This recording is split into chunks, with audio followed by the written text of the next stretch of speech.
All right, welcome back to another episode of the Level Up with Lacey podcast. I am so stinking excited to be with you guys today because we have a guest artist on our podcast today. And I haven't had that many guest artists. If you guys know, we did a series last year. In April, we hit 2 years of this podcast.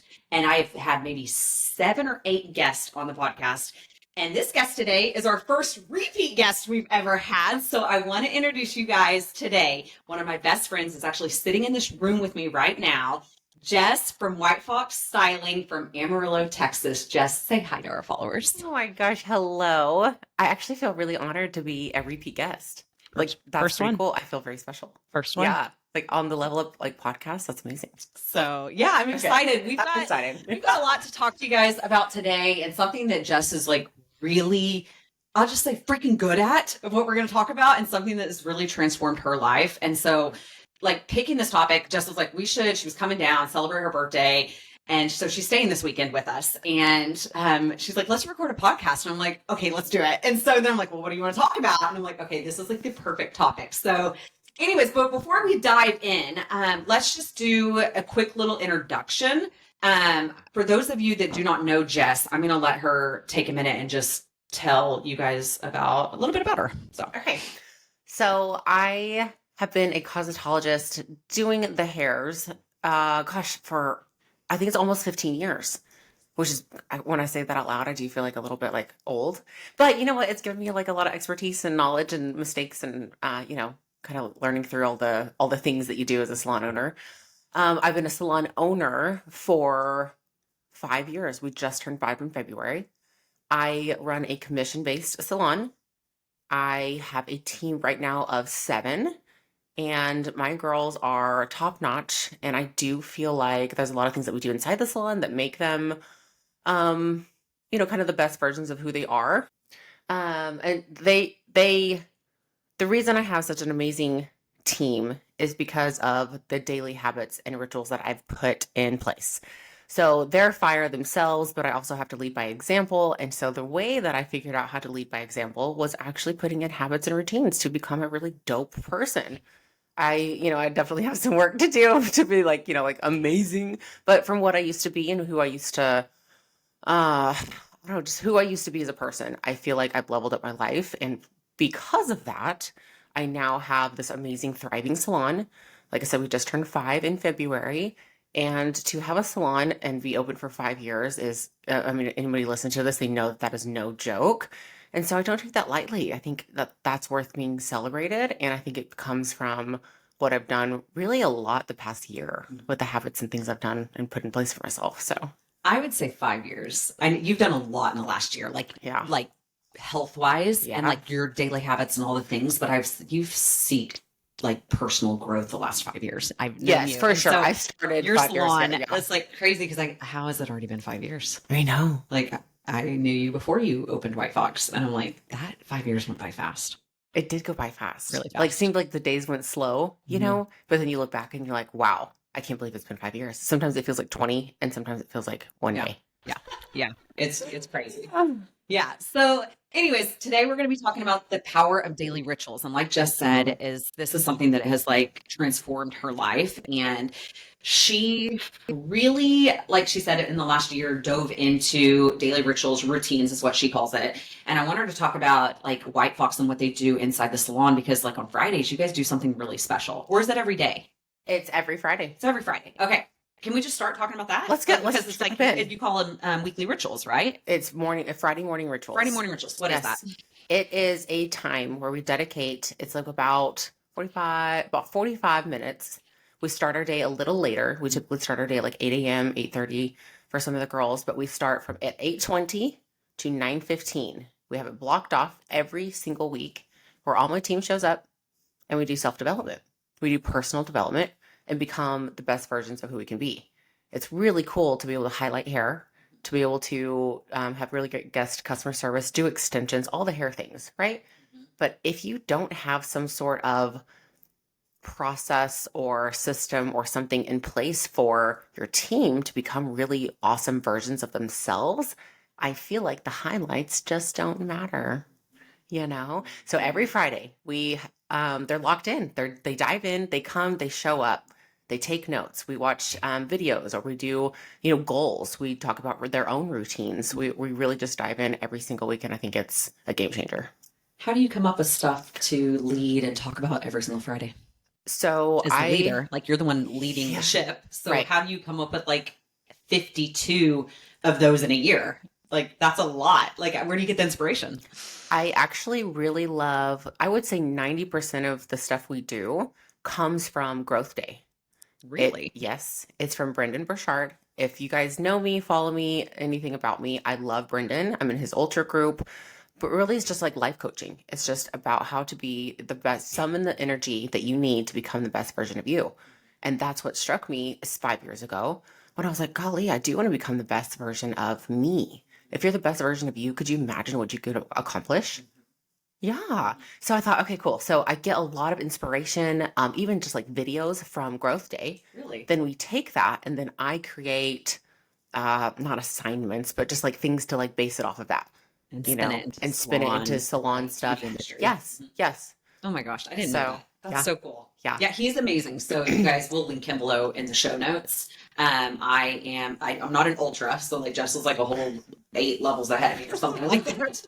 I just have the app and I do pay for it because it's so good. Like it is like daily, not motivation, but like how would you explain? It's personal development. He is helping me personal develop myself every single day. Now, am I disciplined and listen to it every single day? No, I don't. But I listen to it several times a week, and I've got a lot out of it since Jess recommended it. She's on a whole other level. So, yeah, I felt like I had to be. Yeah, yeah, for sure. Okay, so let's talk about. I love that you guys do that, and you guys have done the rituals for how many years now? Because you didn't start right in the beginning. No, we didn't start this right off the bat. I did realize there was a need for it at some point. So I think we've been doing this for maybe 2.5, 3 years out of the 5. Yeah. I could go back and look, but I That's think a while. it's been a minute. Yeah. It's so interesting you say that. I can definitely spin it to like LG education for a minute because you're right. Like what are highlights and doing beautiful hair and all these things if you're not helping these women develop as like personally the best people that they can become. And in LG education, I truly believe I can give people, and I've told you guys this before, like I can give my students the skills, the resources, the tools, the best assistant program, all the things that if you don't have the mindset to lead, and that's something that we do talk about a lot, like on our live calls and inside of the program, is that mindset is a huge part of this. They go hand in hand. And I could give you all the tools to have you build out a very successful assistant program. But if your mind is not right and you're not, I'll just say like in a good mind space to lead and working on that, like your confidence and like who you are as a leader, like none of that matters. I 100% agree. So we like mindset's a huge deal. It's everything. Yeah, totally. So, okay, what are some of your non-negotiable daily rituals? And can we just backtrack to like January of 2024, a year ago, where you started what you call, I think, prepping for your competition. So talk about that for a second. And like, what do you do every single day? What are some of your non-negotiable daily rituals? So back to 2024 January, that's when technically like prep for the bikini bodybuilding show started. Like you prep for the show. So you start, kind of cutting back on food, you do a cardio, you're just basically trying to cut away all the fat to show the muscle. Well, what cutting away the fat to show the muscle was also me getting my stuff together at home, was me getting my sleep together, was me cutting out, bad stuff that I'm eating or like staying up too late. Like that also played hand in hand. So when I say prep, I prepped my body, but I prepped my mind, soul, spirit, everything. Mm-hmm. So some non-negotiables for me are I must get steps in the morning. Do I do this 7 days a week right now because I'm not in prep where I'm actually in off season right now? We're building more muscle. No, on Sundays, I do not get up in the mornings and get my steps first thing. I do get them throughout the day, but it's a non-negotiable. I get up and I move my body. How many steps? I try to get at least 3,000 to 4,000 steps every morning. So which only takes me about 30 to 40 minutes. If you're walking pretty quick, you can get that in about 30 to 40 minutes. So it's not like forever. Okay. It gets me going. Mm-hmm. So that is a non-negotiable. Gets your blood flowing. Gets your blood flowing. Moving, it gets my brain thinking. Yep. I get to kind of prep my day, my intentions. Okay, who am I going to show up for today? What do I need to be today? Like, who do I need to, really give some love to today? Like, I really just frame my mindset while I'm walking. Okay. So the steps are great because I'm moving my body, but what I do with my mind while I'm walking that is actually what sets me up for my day. Yeah. So that's non-negotiable. Do you walk outside? Do you have like a treadmill? What do you walk on? I have a treadmill at home because I do like the incline option, but I have a walking pad at the salon also. Okay. So either one are great. You just have to just get some steps. You're just walking. It's so easy. Steps in the morning. Steps in the morning. Okay. Second one is what I just kind of spoke about is the intentions for the day. Every single day, I'm setting the tone. Instead of rushing out the door, I set the tone like, who do I need to show it for? Do I need to show, is it me today? Is it the project that I need to get done? And is it, this person kind of seemed a little bit off and down. I need to send her some love notes and give her a message. Charlie needs to be sent off and have a really great day herself. So make sure that I show up as the best mom I can to give her a really great day. So that's setting up my day. That's a non-negotiable. If I don't, I'm just like flying by the seat of my pants and like just running out the door and letting the day happen to me. Yeah. And I'm just not willing to do that. I want for me to have somewhat of control and intentionality about my day. Yeah. That's number 2. Number 3 is eat protein in the morning. I was the biggest make fun of her.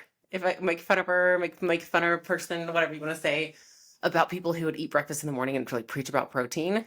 Well, now you used to make fun of them? I could eat my words.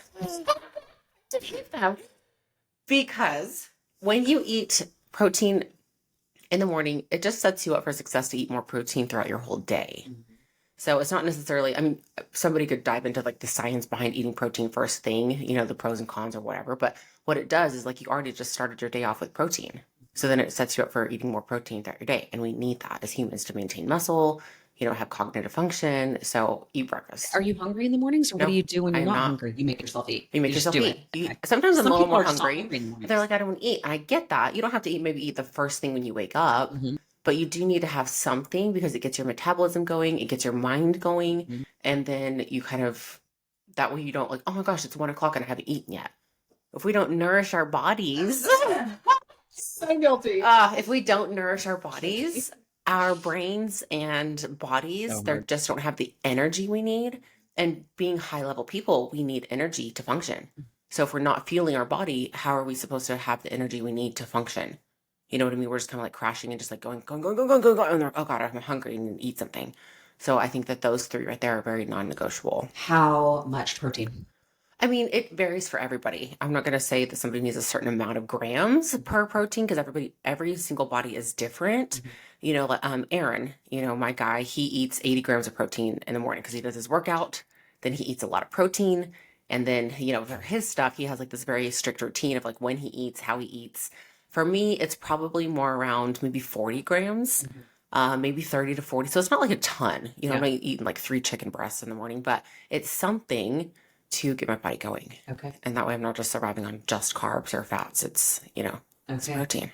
Okay. So what about throughout the day and maybe like nightly rituals? And I know probably that's getting into a whole other topic right now. Just a few, but I'm like, okay, so you say like morning is like your steps, your intention, and your protein. Yes. It's eating. So I love all that. Yep. So good. And it's non-negotiable. Non-negotiable. I will do it. Okay. So what about then, let's switch to night for a second. Because I think sleep, you've hit on sleep a couple times. And to me, like, I don't view sleep as a big deal. And I know that's crazy. Like, I don't because I get sleep every night. Like I feel well rested in the morning. I make sure I go to bed at a good time. Like I'm not staying up till midnight. Like I'll go to bed early. So to me, I'm like, sleep's just a part. Like, yes, I get sleep every single night, but like and I've always gotten, I feel like good sleep. I can sleep. It's never been an issue.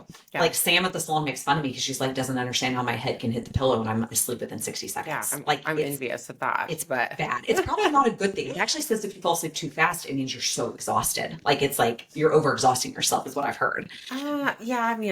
But I fall asleep really fast every night. So I'm getting good sleep. And so sleep is a big deal to you. And you're even like coaching your team on this right now. We kind of talked about this last night. So I'd love to hear like what you're doing with your team about sleep and why you feel like it's such a big deal. And do you have an Oura ring? I asked you like 8 questions just now, but do you have one of those rings that track your sleep? So I had a good friend of mine, Allie. She actually asked me if I had one. She has one and she was talking all about it. I do use an app just to kind of help me know the good sleep or not that I'm getting. Where is it attached to your body?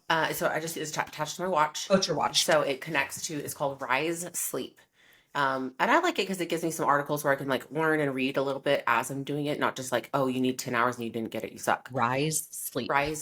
I really like it. It's just a simple app. I think the Oura Ring would be really dope to do. I just haven't invested in that. Gotcha. But I think anything like that, just to give you insight into like your sleep patterns and what you're doing and how much sleep you're actually getting, I think is important. So whatever way you want to find that out, I think that that's smart. Okay. So the reason I touch on sleep so much, especially for myself, and then I obviously brought that to my team because it all revolves around sleep. If we don't get enough sleep or pay attention to or get good quality sleep, our brains and our bodies don't have time to recover. They don't have time to like file away everything that we've done. Did you know that if we didn't sleep, or we would not have memories? Like that is when our brains file away everything, that all the experiences we've had, everything we've seen, everything we've done, the lessons learned, it files it away and those become our memories. So if we don't get sleep, how are we supposed to remember and grow? You literally cannot. It's like recovery. If you work out, and you never give yourself recovery, it never has time to actually build. So we have to have sleep. Look at it that way. So it starts there. Yeah. But actually before even the sleep routine, it's actually the night routine to get good sleep. I can dive into that in a minute, but my team, some of them are younger, some of them are older. We have like age ranges, but it comes down to where, you come into the work in the morning, into the salon, and you're dragging. You're just like, what? We all have those days, but when it's like 2, 3, 4, or 6 days out of the week, I think that there's something wrong. So I kind of noticed this little bleh in my team. And I thought, So for me, in order to go through my prep, I had to get good sleep. I had to recover, or I could not wake up and do stairs in the morning at 4:30 in the morning. I could not do that. So I had to get good sleep. So I was going to bed at 7, 8 o'clock to make sure I did that. So I thought, So really, when we go to work, salon life is hard. Being a stylist is tough on our body. And if we are not resting properly, we show up and we have to run this marathon of doing who knows how many guests a day, standing on our feet, hard on our bodies, maybe not drinking water, probably not eating. If it is, it's probably like a Pop-Tart or some bag of chips or Dr. Pepper. Yes. And so I noticed this kind of like, I wouldn't call it a trend, but this like thing where I thought, okay, I had to do this for me to show up in my best self, to give myself the best energy to do what I needed to in prep. So let me bring this to my team. Let me see if we can shift their sleep routine. Right? So I brought this to them and I had them watch some things on Growth Day. I talked to them about my personal experiences. I did do some of the coaching like myself of what I learned and had them implement a night and sleep routine. What time do you need to go to bed? How much time do you need in the mornings for you? How much time do you need to get ready so that you come in as your best version instead of rushing to get ready and just showing up on time? Yeah. That's not how we want to start our day. God, I have so many questions right now. I like to ask you a million questions. Sometimes like, okay, sweet. So, okay, I just have to hit on this, and then I have like several other questions regarding this topic. But I think, and I should have prefaced this in the beginning, so I just want to say it right now. Like, this is why Jess is so amazing. How many of you guys listening right now are not coaching your team or leading your team or even leading by example in any way, shape, or form about personal development? Like, we can coach and teach all day on foiling patterns and like guest experience and how to do a balayage and all these things, but like very, very, very few salon owners coach their teams on these things. And that's what makes you so incredible. I appreciate that. Very few. I appreciate that. You're like in the top 0.01%. It's just, it doesn't happen. And that's why I think you have cultivated something so special in the last 5 years. Like your team is very special, but it all starts with you leading by example, because you have to lead and you have to do it first, or your team ain't never going to do it. So, okay. So I just want to say that. And that's the whole reason why we're recording this episode. But what time do you go to bed? Like, and then what time do you wake up? Okay. So I feel like I have like 2 phases of my life. Like prep was such a long, period of my life that I feel like I do go back to that a lot because there's 2 different versions. And it just kind of, the reason I want to hit on it is because it's going to show if you have some stuff to get done in your hustle mode, this might look like what you need your life to look like for a minute. It's a season. So you're like, oh God, I could never go to bed at 7 o'clock. Like people probably are listening, they're like, it's 7 o'clock. My kids are eating dinner at that time. But you can change your routines to fit your life. That's why I want to touch on both, is because I've changed my routines to fit. You don't have to have one routine and that's who you are until you're 80 years old. People have seasons. So during my prep season, I went to bed at 8 p.m. on the dot, if not earlier, because I had to get up at 4:30. So I need sleep. My brain and my body need just more sleep than I think the average, person for the, 6 to 7 hours a night. I need like 8 or 9. Okay. So especially with the what I was putting my body through. So then I would wake up at 4:30, right? Now I go to bed at 9 and I'm up by 5:45, 6 at the latest, so I can hit the steps, get ready, have Charlie start for the day. So it looks a little different. So that one sounds more doable to people. Like, 9 to 6, that's not that bad, right? So you can change it. You just have to like have your why. Why am I getting up? Yeah. Why am I going to sleep early? Why am I turning the Netflix off? Why am I not having, the snack at night? Or all the whys. Yeah.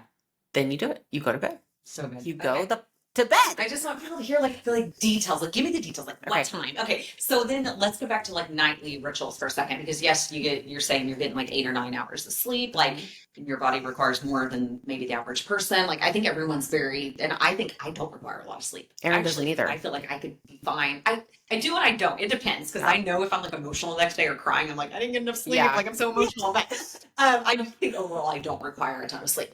But Aaron's the same way. He doesn't need as much sleep as I do. He can do 7 and he's like, jumps up, ready to go. So I think it's different. You just have to find that number for yourself though, which is why I think an app is helpful. Yeah, for sure.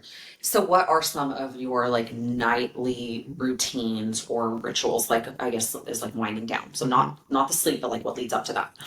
Gosh, that's the most important one. So you make sure you eat probably 3 hours before you go to bed. I know. 3 hours before? I know. Do we always do it? No. But do I sleep better when we do? Yes. So at least 1 hour. Brendan, though, my coach, he preaches 3. 3. Yeah. Heard him talk about that. So it's important because you don't want your body. Why can't you go to sleep and eat a big meal and then go to sleep an hour? Okay, so think about if you have a big meal and your body is focused on digesting that. Do you think it's really going to store away the memories and files away as properly, or heal, your ankle or your muscles or your brain to relax if it's also digesting food? You're asking your body to do a lot when it has one function that it needs to do at night. Now you're putting another task on its plate. Now you have your body multitasking. So just take that one thing off of your body's plate. Don't have it digest food. Right. So you're essentially not going to sleep on an empty stomach, but your body's already like. Yeah, kind of it's digesting. It's not a full stomach to where it's got to break it down. Yeah. Then digest. It's just this whole process. It's like it's taking away for a lot of the recovery your body needs to be doing to digest food. I never thought about that. Like that. We can't do that. Yeah. You can eat a little something. Like a protein shake. If you're like, I'm so hungry, I can't sleep. That's also a thing too. So if you wanted to have maybe like a protein shake, some of my favorites are Fairlife, the Core Powers. They are absolutely amazing. They're not thick. They taste great. Things like that. No sugar in them. You can have one of those before you go to bed because it's not a lot of digesting or breaking down of the food that your body needs to do. So that's fine. If you need something in your stomach to go to sleep, great. Or drink a glass of water. I know that sounds so cliche, like, oh, drink some water. I used to get so annoyed when people like drink a glass of water. I'm like, you're dumb. But it does work because then you have something in your stomach and then you feel like you're not hungry. You can sleep. Your body's not working on that part. It's just a lot easier. Okay. So I don't try to eat big stuff before I go to sleep. Got it. Then I get I have an evening routine. It is in my calendar every single day. So we eat dinner, we clean up, then we start making sure Charlie's clothes are out and ready for the week. Make sure that she's good to go or her lunch is all ready to go, which we do a lot of this on Sundays. So I'm not having to do a night routine to its fullest extent every single day. I prep the heck out of myself on Sundays. So her clothes are laid out, my clothes are laid out, gym clothes are ready to go. My supplement is set out for the next day. I make sure I have a full water cup that I can take the next day. Breakfast is kind of like, okay, I can just put this in a pan and cook it real quick in the mornings. Night routine, we start winding down. So I do like a blend of magnesium and melatonin. And I take... Is that like a tea or like a supplement? So I do a tea also, but it's a supplement. It's called Brain MD. Brendan also recommends that brand. The reason I take that one is because it's only got a small amount of melatonin. It's mostly magnesium. And that magnesium helps sleep. calm you. Okay. So if I'm calm, I can fall asleep, right? So I take those. Then I do a tea. It's just a hot, soothing, warm tea. And then I hold Charlie. We put on a movie. And Aaron sits next to me. So we've got all the things done. The house is clean. Everything is like set and prepped. And the house is starting. We call it close down the house. So we close down the house. I'm holding Charlie, giving her scratches, loving on her. When my timer goes off, at 8:45, I know I better be in bed in 15 minutes. So, but we put her to bed sooner than that. So all those things that I do, making sure everything's prepped and ready so that my morning can go as smooth as possible. Now my brain can shut off because I've done everything. I'm not sitting there thinking about my to-dos. I've calmed myself. My house is clean. It's cool. Yeah. So that's the night routine leading up to sleep. That is like bonkers. I say bonkers because like I don't know the percentage, but I would say most Americans like don't live like that. But it's like shows to like the discipline and how much you prep ahead of time to set yourself up for success. And that leads you to having a great morning because you're not running around like a chicken with your head cut off. And then you're not stressed going into your work day, and you're not taking that stress into your team in the salon. And like it all just compounds. And it's like that's how I think Sunday prep is so important. And like I could do so much better at that. I've talked to you guys about this a lot, my full focus planner, and like it is planning on Sundays. Like you plan out like the whole week, at least your like non-negotiables, like intentions for each day, or, you know. And so like, that's been really big for me. Like I freaking love my planner. I talk about it all the time. But it's how important Sunday is to just set yourself up. And I love like, man, I like taking the nighttime routine. I have a really good morning routine now, you know, in seasons of life, you know, but I have a good one now. But my nighttime one is not as strong. So it's something that I think I could absolutely improve on. For sure. So, you know what's funny is I have a little story. One morning, backstory to me that people can change their routines and what time they go to bed, where people are like, oh, just night owl. I could just never go to sleep at 9 p.m. Well, you know, Lacey, me from way back then, I couldn't go to bed until 1, 2 a.m. You were a night owl. Yes, it was like I could not fall asleep. My brain couldn't shut off. There's a lot of reasons for that, but I just couldn't go to sleep. Yeah. So then I'm having to wake up and do my day, you know, or not want to get up in the morning. So I had to really change that. If I can change that, anyone can. Okay, so tell me when someone says, I just want a morning person. That is your choice. You can be a morning person, but some people say like, I just can't get up early. Have to. Define morning person. Am I bubbly? Do I want to have a full-on conversation and like hang out with people in the morning? No. Sometimes I do. I don't. So I would say I'm still not even a morning person. Don't talk to me. I'm not grumpy. I'm quiet. I'm thinking. I'm planning my day. I'm kind of going over yesterday. I'm just quiet. I haven't fully woken up yet. I need a minute. But I still got up because it's giving a gift to myself. And I got that verbiage actually from Mel Robbins. She says to get the up because it's a gift to yourself. And the way she phrased that, I always thought that way, but the way she phrased that was so simple, because if you get up for yourself, think of all the things you could get done. Can you just have a moment of quiet before everything starts going bonkers? We give it our time and love and attention to everything else throughout the day. We can't give ourselves 10 extra minutes in the morning to just get up. It's not serving us. That's how I get myself out of bed. I lay there and I'm like, this is not serving me to lay here and hit the snooze. It's not. And I get up. Yeah. Because it's why would I not give myself that gift of giving myself an extra, you know, now it's like a whole lot more in the mornings, but I hurt Charlie's feelings one morning. This was before I had my routines. I set her day off in the worst way possible as a mom. And I can almost like get emotional about this one, but this is what my why is. When I don't get up, I remember, I'm like, screw you, Jess. I don't want to give yourself a gift. I would rather sleep. That's my gift for myself, right? So that we like walk ourselves through that in the morning. Well, Charlie and I, you know, it's just me and her. I got her up. We were rushed. I didn't get up when I was supposed to. And I'm just like, mean mom, you know, hurry up and get ready. Like I'm telling her to hurry up and get ready because I didn't get my butt out of bed and help her get ready in the morning. So I set her day off to a shitty day because I decided to sleep and hit the snooze because I was being that selfish. So I was yelling at her. I was like, Charlie, hurry up and get ready. You know, she was like 4 at the time. Telling a 4-year-old to hurry up and put their freaking shoes on because of my mistake. I will never do that again. I can relate to that. It hurt. And I thought, you know what? If I could have just gotten up 20 minutes earlier and I would have like set her day off to have like this amazing morning and go off and have a really good day. I thought, okay, I can do that. We can do that. Yeah. So I did that. Yeah. And it's okay too. I will say, you're not alone. I've done that, and I sometimes still do with my kids. In the morning, I'm like, "Get your jacket, get your right."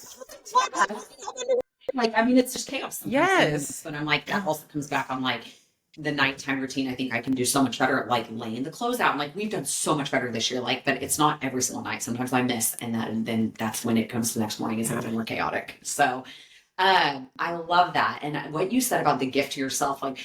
I have always thought about this, and someone once told me this, and it's like forever stayed with me, is like you have to take care of you first and pour into yourself before you can pour into anyone else. But the morning, I think that's one of the most important things, because if you just get up, get ready, get out the door and start pouring into your team, and as salon owners that we're speaking to right now, I mean, they suck the freaking life out of you. If I'm just being totally honest, like sometimes your team needs a lot. They have a lot of needs, especially if it's one-on-one day, and like you go into it and you don't take care of yourself first, you forget your cup of water at home, you don't prep your lunch, then you're just like you're just not okay. You're not the same person. You're not. So you have to take care of yourself first. I agree you with have that. to. And I never really knew what that meant.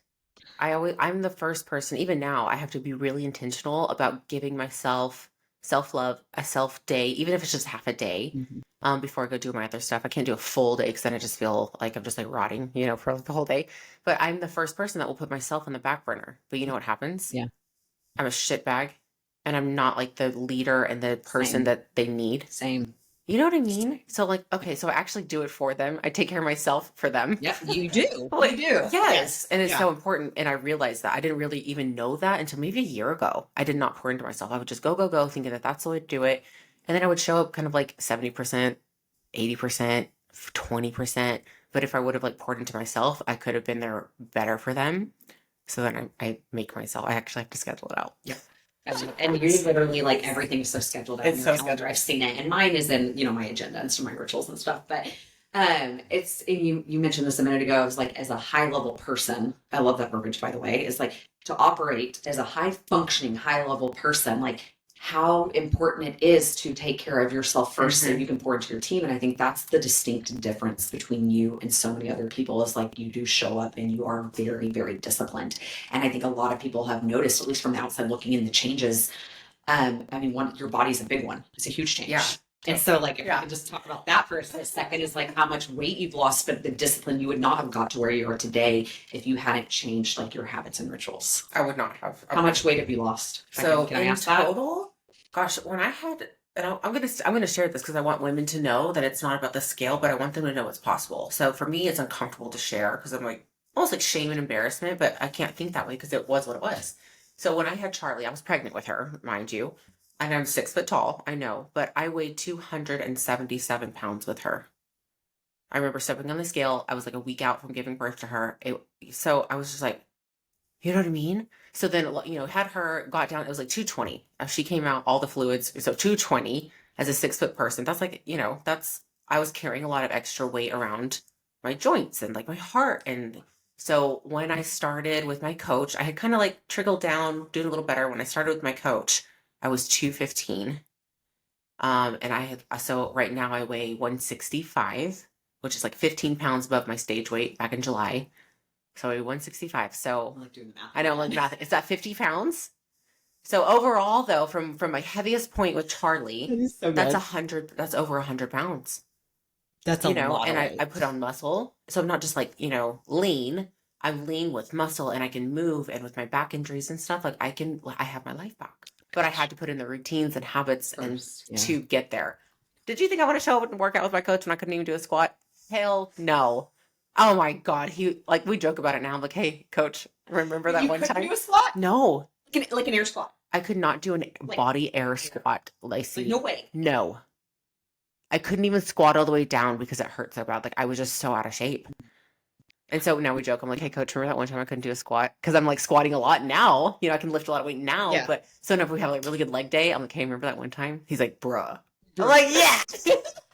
Yeah. So I would just like, okay. So she, on her Instagram, you post actually quite a bit of like your transformation, and you have a before and after. I mean, I've seen it quite a few times. A very distinct before and after. Cringe, and I'm just like, holy shit. Like, it's so good. What's your Instagram handle if someone wants to come and like see the change in your body? If you want to see the full blown like nitty gritty workout stuff, it's Jess_the_fit_Fox. Jess the Fit Fox, right? Jess the Fit Fox. Yes. I'm sharing a lot more just on my Jess Whitefox styling, just to kind of make it one platform. It's just a lot. So you have 2 handles. I have 2 handles. What's the salon one? Jess Whitefox styling. Jess Whitefox styling. Yep. We'll link them both in the show notes. Yeah. Okay. So just because I want them to get like, they want to see the visual. So kind of like in a transition. I'm in a transition of trying to just have it just be me instead of a page for fitness and a page for this. I'm just a person. So it's just all about me. So I'm kind of transitioning. But if they want to go back right now and see what I looked like and what I've come to, go to that Instagram, Jess the Fit Fox, and they will see like holy crazy. Yeah. Okay. So if someone is just starting, what is one small ritual that you would recommend to kind of have like the biggest compounding effect? So one habit every salon owner should implement starting today if they want to be the best leader for their team. Like just one thing to start. What do you think is the most important? Implement a routine. Okay. Why though? I know we just went over routines, but if they start implementing a routine, it's a compounding, it's a domino effect. They're going to see changes in themselves. But what if they can't do like 10 things? Like how many would you recommend it just starting out? A routine can be one thing. Okay, so one thing. One thing. What would that one thing be out of the routine? So they're going to implement a routine and they're going to write down what the routine is, but what's the one thing that you think is most important? Prep your outfit the night before. Did you say prep your outfit? Prep your outfit. It sounds so like, wait, you did all this stuff, you're going to prep your outfit? That's the one. You know why? So easy. Because confidence, it's easy. Mm-hmm. How many times do you put on an outfit in the morning, it doesn't fit right, or it's stupid, or it's not as clean as you thought it was, or you throw it on the floor? Yeah. Well, then you're making a pile of clothes. Yep. Right? So what if you laid out your outfit? Do you know how confident you would be just like picking out that outfit, putting it on, and how badass you'd feel? You feel sexy, you feel confident. Guess what? When you feel more confident and you're put together and you didn't rush out the door and you hate your fit, you're walking into the world more confident. So that one thing, laying out your outfit the night before. That's not what I thought you were going to say. But that's good. It's easy. It's so good. Everyone needs to lay out their stuff. And every salon owner, like, that's why Jess is saying, pick out your outfit the night before. Yes. Lay it out. Be ready to go. Jewelry, socks, shoes, everything. Like your whole fit. Yep. And try it on. I know people think it's real fun to like make it look cute on a hanger. Try it on real fast. I love that. Just make sure it looks good. Make sure you feel good in it. You know what I mean? Yeah. Because it's like, oh, it looks good on the hanger and I've done this. This is how I learned. Oh my gosh, I have 18 outfits picked out. Oh my God. And then you put it on, you're like, this is not working. Like the pants don't fit. The shirt looks weird with it. You thought it looked good. Try it on real fast. Fail. Epic fail. Epic fail. And then you're like, this is stupid. This is why I don't want to lay out my clothes the night before because this is stupid. Because it doesn't work. Try it on. Okay. What about the difference between discipline and motivation? Because I feel like those two things are very different things that people say, like, you have to just be motivated. You need to be motivated. But like, I feel discipline is going to take you further in life because motivation only lasts for so long. But like, how do you feel? Like, what's been the biggest difference in your life between those? And like, how do you feel? What is the difference between those two things? Motivation is fleeting. Sometimes you feel, very. You get up and sometimes you feel like, oh, I do want to do the laundry right now. That's motivation. It hits you. You're like, okay, cool. But what about when you don't feel like it? That's where discipline comes in. But people think discipline is very rigid. And I'm just not a disciplined person. I can't make those changes. I just could never be as disciplined as you. Do you know how many times I hear that? And I get it. But my thing is, what's your why? It's not about motivation or discipline. It's your why. Mm-hmm. Why am I getting out of bed? If you could connect every tiny single thing you do with the why. Why am I setting my clothes out, for example, the night before? Because I want to feel confident. Well, if confidence means that much to me, I'm going to do the thing that brings me that. Yeah. So my why with having to get up and get on the stairs, because I wanted to prove to myself that I can get up on that stage, do the things, and that was my why. Yeah. So the want to do the stairs in the morning when I was doing my prep? No. The discipline, did I have to do it? Yeah. But does that get you on the stairs? The why does. Coming back to the why.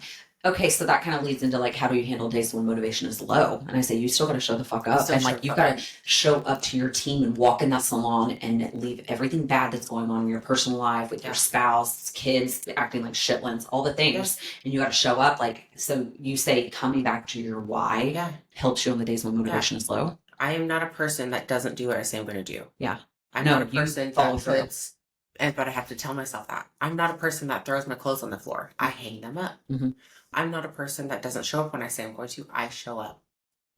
And I tell myself that. And I act as if I'm that person. That's so good. If I say it to myself, I can't tell you how many times a day. I am not the person. I love that. Even just putting the clothes on the floor. I love that. I'm not that person. I am the person that hangs them up. Have you heard this? Is that how you do, I'm going to butcher this, but this comes back on this. It's like how you do one thing is how you do everything. That's why we have to make our bed in the morning. At how we do one thing and how we act and treat ourselves and treat things is how we go throughout our day. Mm-hmm. It is. I totally agree with that. So good. Oh. When someone said that one time and I was not living the lifestyle that I should and being the leader that I should, I was like, that was like a knife in my heart because I was like, you are so right. And people don't think that, but like, let's just come to messy cars for a minute. And mine's a little messy right now. Don't get me wrong. But like, if you live in a dump in your car, I can't imagine what people's houses look like. I know. Because I'm like, how you do one thing is how you do everything. And there is so much truth to that. And some people, I think, they can feel lost, right? Mm-hmm. They have the messy car. And it's not just about the mess. It's about the discipline or self-respect to put it away or clean it out. Or, dang it, I have, 4 Kleenexes and a box of this and this. Like, let me get it all out. It's kind of like doing like the small things to keep it that way. Yeah. But I think people can like lose that and then they get overwhelmed. Yeah. They're lost. Yeah. There's so much stuff around them. Yeah. They don't know where to start. Yes. But I think if they realize, like, if I just start somewhere and just keep going and keep going and keep going, you will say you make no progress in your car, you will be proud of yourself for giving the effort. Mm-hmm. So it's not necessarily about the end result. It's not about having the clean car. It's about showing yourself that you will take the effort to just pick up 4 things a day, one thing. Just give yourself that, and I think you'll be proud of yourself. And I think the changes will slowly come. But I think people want the end result so badly. Yeah. I could never have a clean. So I could never have a clean car because they're so overwhelmed with what it looks like. But it's not the end result we're after. Yeah. It's about showing ourselves that we can do hard things. Yeah. You know? Oh, that's good. That's so good. Okay, so what would you say about when someone falls off track? So I've been doing so good since the new year, going to CrossFit. I mean, 5-6 days a week. Like I am like on it. And that was a goal this year, health and wealth, or like my 2, those are my words of the year, health and wealth. And like health is just the knowledge to know what to put in my body and feed everything. And I'm like, I'm learning a lot right now. And Jess taught me a shit ton last night that I like just mind blowing about like protein and like all the things.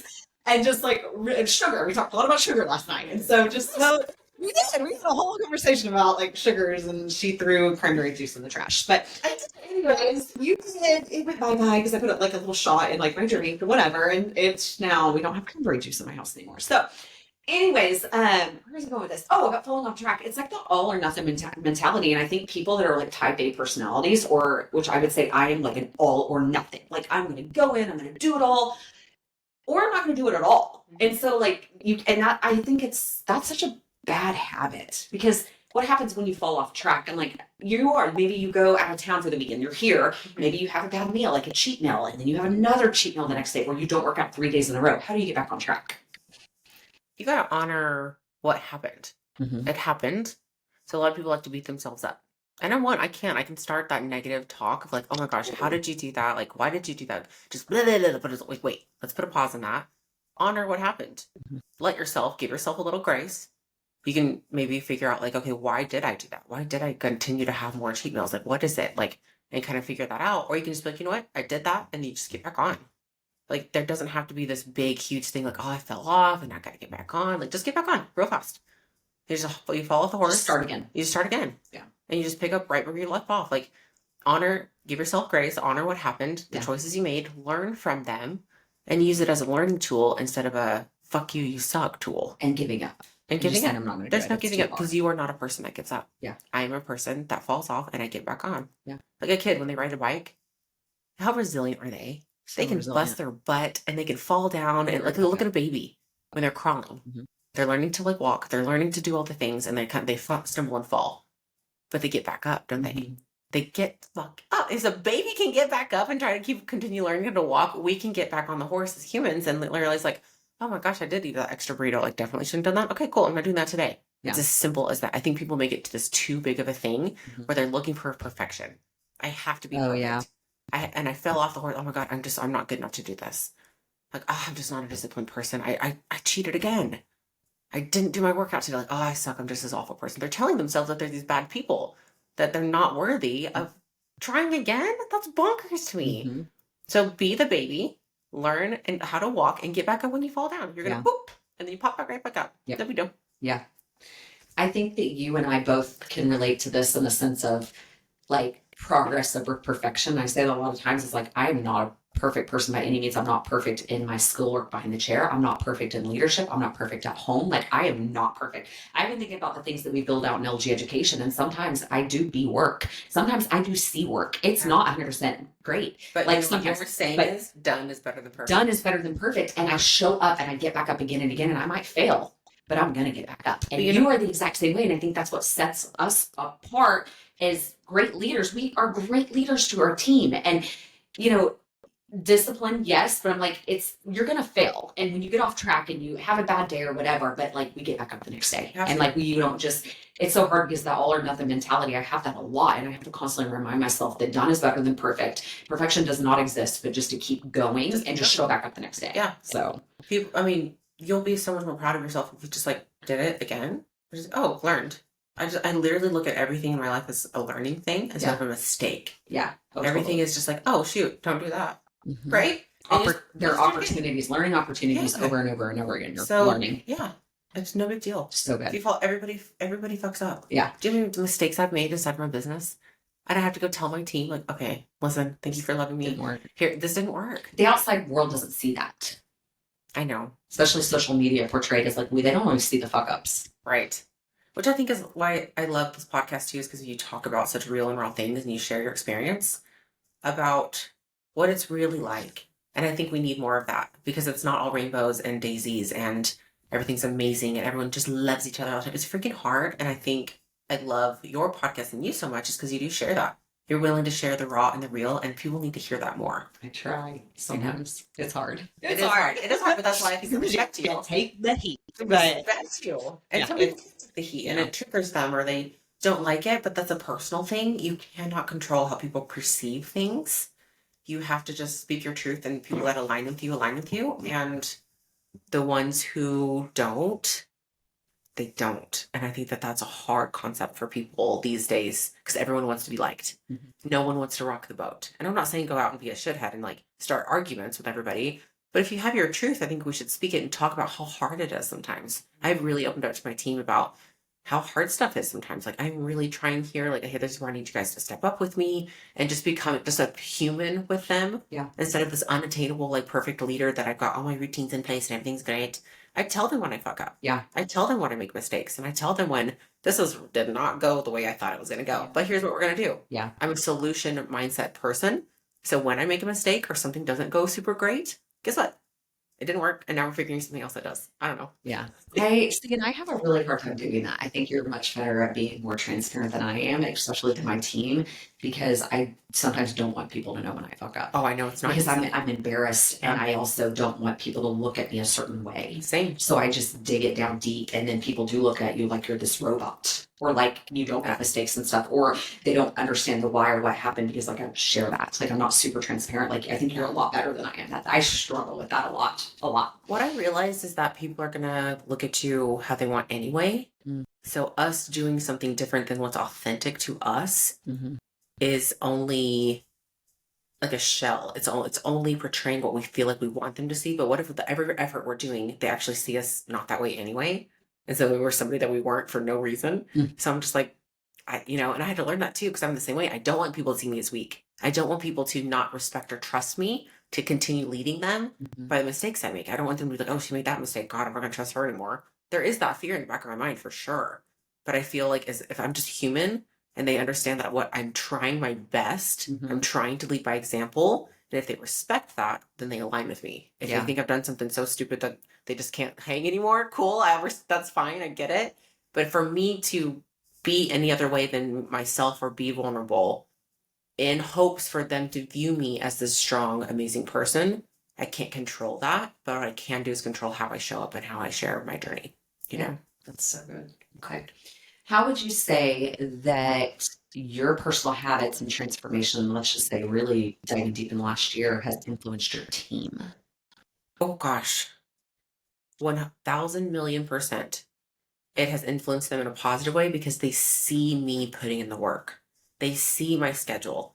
They see my routines and the way I show up and my outfits are put together and my love for Charlie and so showing up on social media. Right now we do a social audit every week. They have to post like 4 minimum posts a week, just to kind of stay up on the trends, like doing things, right? So we have to do for business. And I'm at 9 or 10 every week. You rate yourself? No, we don't rate ourselves. We have how many posts we do. So it's a social audit. Okay. Did you do your 4? Or how many did you have? 1, 2, 10, 20. Minimum's 4. I hit 9. I hit 10.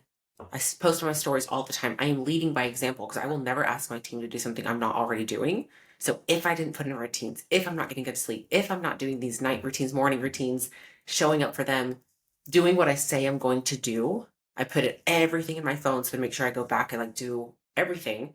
Because then now they trust me. I'm building trust with them by showing them, hey, I'm doing these things you can too. And also when I ask you to do it, I'm also doing it. So I think that it has spoke volumes for them to, because could you imagine me coming to my team and be like, y'all need to sleep better. And I had the worst sleep habits ever. They'd be like, fuck you, I'm fine. So I had to like really show up for myself and almost like try stuff on for me, then bring it back to them. Hey, this works. Yeah. Okay, let me do this weird thing. I'll do it for a year before I bring something to my team that I think is like, wow. Yeah. So because I did it, because they see all those things, now they're more like, oh, it works for Jess. Look at all she's accomplished. Maybe I could do it too. Then they're more likely to jump on and be like, I'll try it. I won't set 10 alarms in the morning. I'll just get up at one time, because I tell them, hey, just do, I'm coaching them because I'm living from experience. Yes. And then I get to share my triumphs and failures inside of that and come back with even more knowledge. Like, hey, don't fuck this up. I did this. So like, I think that helps. So they're like, oh, she really did it. Oh, I think it speaks volumes. It's kind of coming back to what you like. I say this inside of just coaching in the AU and with my program and students and stuff. I have a lot of salon owners that do struggle with social media, and maybe they're just not of the age. And I'm just going to say they didn't grow up and build a clientele 30 years ago on social media, or 20 years ago. It wasn't a thing. And then they're like, well, my team just doesn't do social media and I can't get my assistant on board. And I'm like, well, how's your social? And then I go to their page. I'm like, that's why. That's exactly why, is because you don't post. Yeah. And they're like, well, I just want someone to do it for me, or I'm just not real techie. Like, I see this all the time. And I'm not going to say older. That's not what I'm saying. But I'm saying like my seasoned salon owners, and you know what I'm talking about right now, is like, if you don't do social, your team is never going to do it. And you are a great example of personal development. It's like, you have to do it and like walk the walk before you talk the talk. And like, how can you expect your team to really dive into personal development and these daily rituals, and if you're not doing it yourself? Because they're never going to. I think it would be cruel. Hypocritical. Very hypocritical. Hey, I want you guys to do these things, but I'm not. Absolutely not. And so maybe like this, what you're seeing, the seasoned stylists who like don't know social very well, that's okay. But if they see you showing up and your stuff, say it like sucks, in terms of like Instagram worthy, whatever, it doesn't matter. As long as you put that effort, I don't care if you're good at it. No one cares if you're good at anything. It's the effort that matters. So if you put in the effort, they're going to be like, oh, she's doing it. Might not look the way what you want it to look like. It doesn't matter, but you're doing it. So I don't care what the excuse is about. I just don't know social. I don't care. Do it anyway. Okay. So I have one more question. No, I have two, because it just made me think about it. What would you just say to someone, a salon owner that wants to lead their team in this way and not micromanage? And let's say that, how do you hold your team accountable? So let's say that Susie on your team says, and on Friday, on your Friday rituals, that she is going to start setting her alarm 30 minutes earlier or whatever. And then you see the whole week that she didn't do that. Like, that she didn't do that. She's still showing up as the same person. What are you going to say? Or are you going to say anything? And how do you hold them accountable? Oh, totally. I mean, I'll make remarks. So the girls have really tried to not order food as much. DoorDashing. Eating out, bringing their lunch more often. So I have them set, how many days a week are you going to bring your lunch? They get to set it. This is all goal-based for them personally. I am not sitting there telling them exactly who to be and who not to be. So I want them to want to be a better person. So we have them set their own goals and their own whys. So guess what I do? Hey, remember when you said that you wanted to buy a home and you wanted to save money and you're not going to like eat out anymore? Like, how's that going?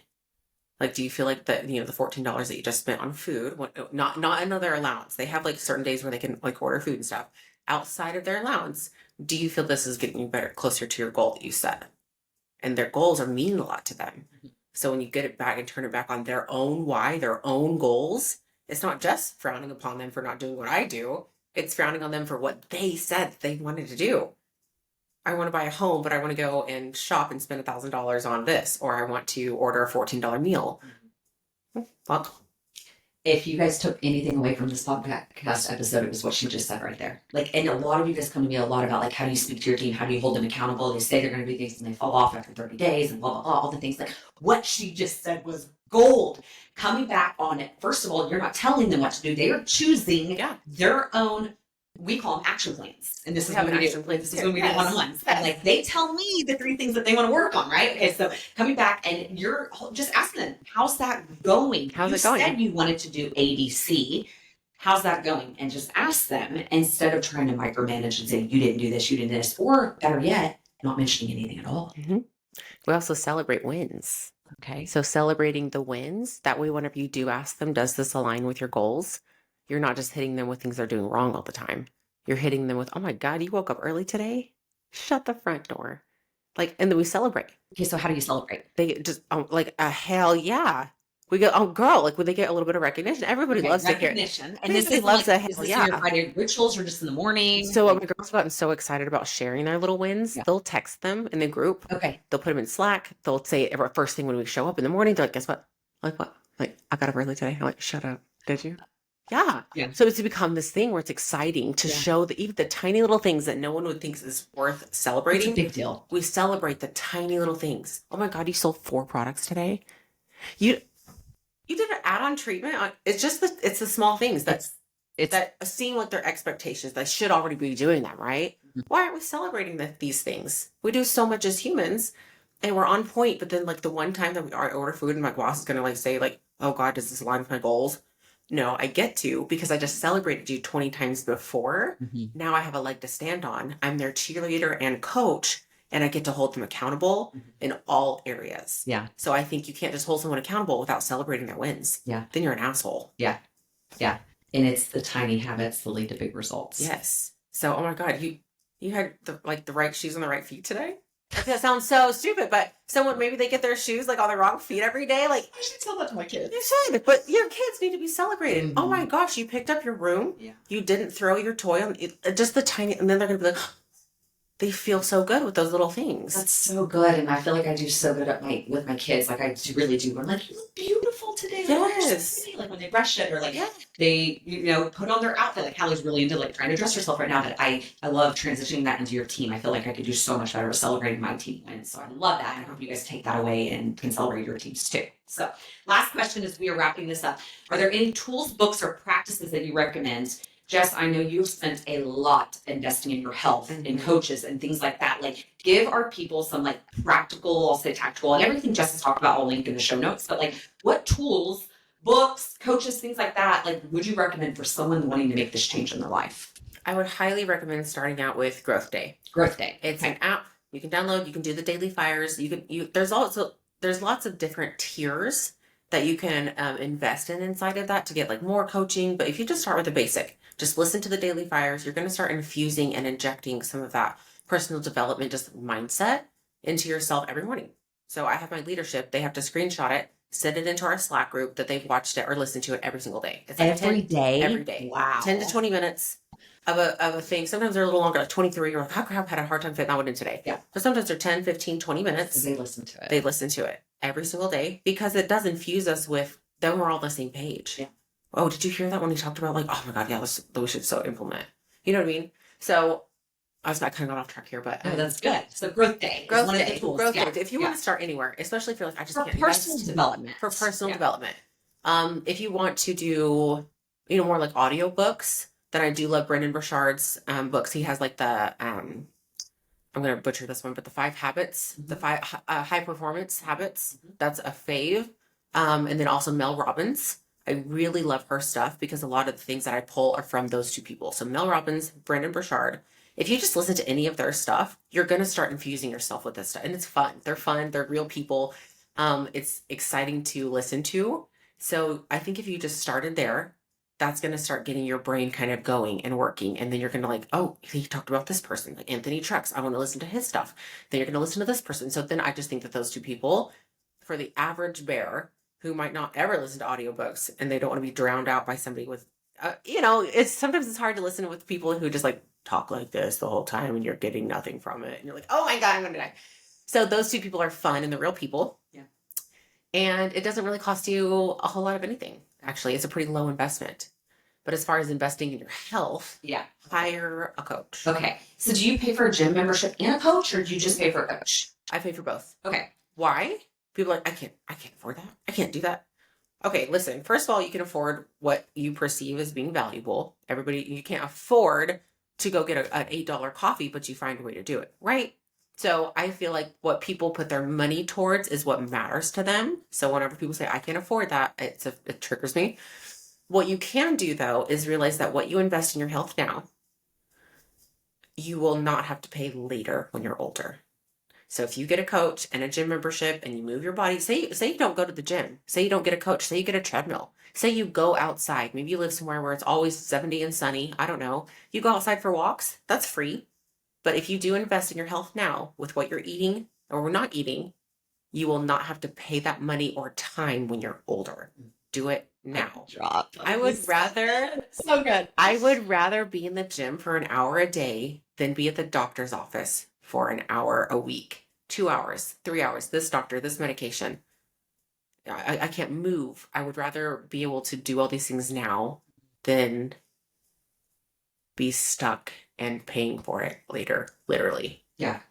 So what about coming back on your coach? Does the coach help you just with like workouts and moving your body, or is he or she more of like a nutritionist helping you with like your meal planning and things like that? He has me on certain macros. Okay, so nutrition too, and workouts. And workouts. Okay, cool. So you gotta have the all in one. Some people one. might do both separate. You can.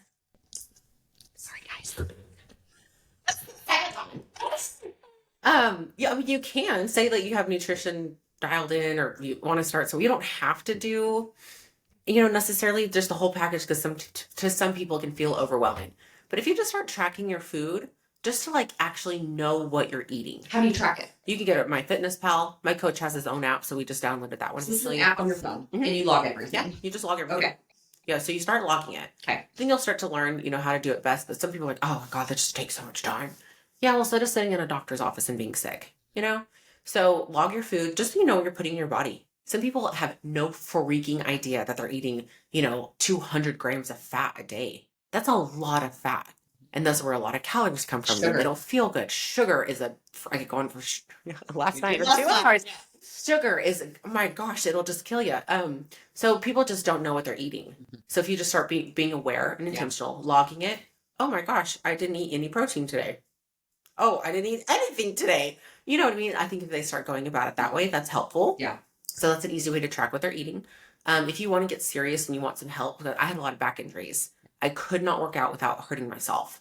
Like I'd go in the gym and I'd do some stuff and I was like, go into the gym again. And I would just hurt myself. Like I didn't know what I was doing. So then it was just like this hamster wheel. So I hired a coach to take my stuff to the next level because I didn't know what to do and how to do it in a safe way to not injure myself. And he also motivates me when he's sitting there like, okay, good rep. Hey, good rep. Like I love that. Yeah. And you know what? It holds me accountable because I can let myself down. We can all let ourselves down. Like we don't care. But if I let him down and I don't show up when we have a scheduled session, now I'm a shitbag. And that's everything right there. It's the accountability too. It's like, and also where you put your money and investment, you're way more likely than just getting something for free. 100%. It is just a game changer when you put your money. Yeah. Money talks. Money talks, and you show up for it. And you do. And that's why I think it's so, I think Jess just hit this too. It's like, she's made such transformations in her health journey the last year. It's like she has invested time and money, a lot of both. Yeah. And I think a lot of people are like, I'm willing to put in the time, but they're not willing to put in the money. But can you do it? Would you have ever been able to get the results and done it without a coach? No. Let's just talk about like, would you have known, have the knowledge to do that? I would have quit.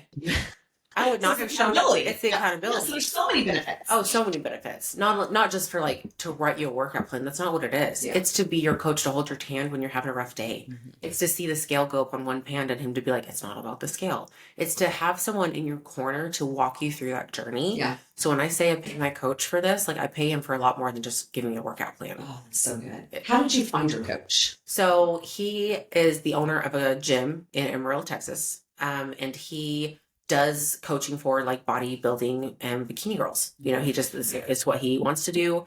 He has a bachelor's, in the science and stuff that he does. And so I thought, okay, cool. I think I'm going to sign up with him. And everyone's like, yeah, you should. This would be so good. Like you should, right? I was like, no, I'm going to do that. So I went and watched a bodybuilding show, that one that he held in our city. And I was like, I'm doing it.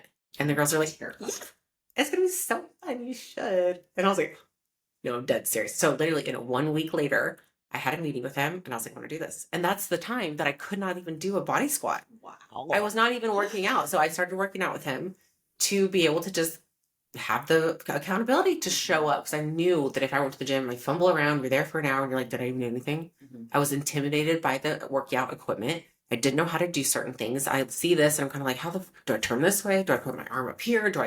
You see people in the gym, people make fun of them for doing weird motions. It's like, I'm going to be one of those people. Yeah. Yeah. And so I wanted someone to show me the ropes. Yeah. And so I hired him for more than just a workout program. I hired him to change my life. Yeah. Okay, so you guys are hearing it from Jess herself, like she hired a coach. And do you still have that coach to this day? Yes. Yes. Okay, so you're continuing even though you're not like in prep mode right now. Yeah, I'm in off season. So we Off-season. still have very Okay. certain things to do. Yeah. Yeah, but you're continuing to invest in your health and your nutrition. It's been a game. It's changed my life. Yes, and like it really has. I'm like, she is proof right here. And I hear people tell me like they want to lose weight or they want to do this, and they don't want to invest the money. It's like hire the expert. Like I will hire a coach all day, any day. If you're going to teach me and you're going to get me the results faster and quicker than what I would try to do it on my own, like I'll put the money in. And so many people want to try and do it by themselves, but at the end of the day, like, are you getting the results that you want? And it's going to take you 10 years longer. Like, let's be wise and smart. And so, like, I think that is so profound. So, for anyone wanting to make big changes in their life, like Jess just said, she's hired a coach. Game changer. Highly recommend. Okay, I love it. So we are wrapping up. This was a very long podcast, but I'm here for it. It's so good. So many good conversations. Jess, where can our followers one more time find you, and any last remarks? Yeah, please go follow me on Instagram is my main platform. It's going to be Jess_Whitefox_styling. That is where you'll find all my tips for workouts and routines and habits and social media, all the things my kid, Charlie, she's hilarious. So if you just want to follow and keep along with what I'm doing, follow me there. And Lacey, thank you so much for having me on this podcast. I just treasure you so much. And the conversations we have are just like next level. So we get to laugh a little bit, but we're so like into being dope humans. And I think it's really cool to have like a really amazing friendship with you, and I'm honored to be on your podcast with you. So thank you so much. And thank you guys for listening to all my shenanigans. Well, thank you so much for being here, Jess. I just cannot believe you're in Clearwater, Oklahoma, sitting in my office right now. Like, what friend and like friendships like have you guys developed to where someone would travel 6 hours? I don't know, how far Arizona is, a long ways. I've done it several times. But to come here, like, it means like I can't. Like yesterday, I like almost cried hugging her. I was like, I can't believe you're here right now, and like that means the world to me. So thank you for being on the for giving up some of your weekend to be on the podcast with us, because that's a big deal. So I just want to thank you so much, and I love you, and I'm so glad you. And thank you for sharing your story with our followers. I think you have so much knowledge on this topic of rituals and routines and consistency and discipline. It's like this was like the perfect. I was like, we have to talk about this. Yeah, so it worked out so good. So thank you. Yeah, well, thank you so much. All right. Thank you guys. We will see you next week on the podcast. Everyone have a wonderful day. Bye guys.